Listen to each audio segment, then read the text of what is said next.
মুন্সিগঞ্জে CNG ও pickup ভ্যানের সংঘর্ষে আহত ৩। মুন্সিগঞ্জের সিরাজদিখানে সিএনজি ও পিকআপ ভ্যানের সংঘর্ষে ৩ জন আহত হয়েছে। শুক্রবার দুপুরে সিরাজদিখানের কুবের ব্রিজ এলাকায় এই দুর্ঘটনা ঘটে। আহতরা হলেন রাবেয়া, রোমান ব্যাপারী, ড্রাইভার জালাল হোসেন। এ বিষয়ে মুন্সিগঞ্জ ফায়ার সার্ভিস ও সিভিল ডিফেন্সের উপসহকারী পরিচালক মোহাম্মদ শফিকুল ইসলাম জানান, সিরাজদিখান নিমতলা হতে মুন্সিগঞ্জ যাওয়ার পথে কুবের ব্রিজ এলাকায় যাত্রীবাহী সিএনজি ও অজ্ঞাত পিকআপ ভ্যান মুখোমুখি সংঘর্ষ হয়।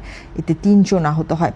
সংবাদ পেয়ে সিরাজদিখান ফায়ার স্টেশনের একটি ইউনিট দ্রুত ঘটনাস্থলে পৌঁছে আহতদের উদ্ধার করে সিরাজদিখান স্বাস্থ্য কমপ্লেক্সে পাঠায়।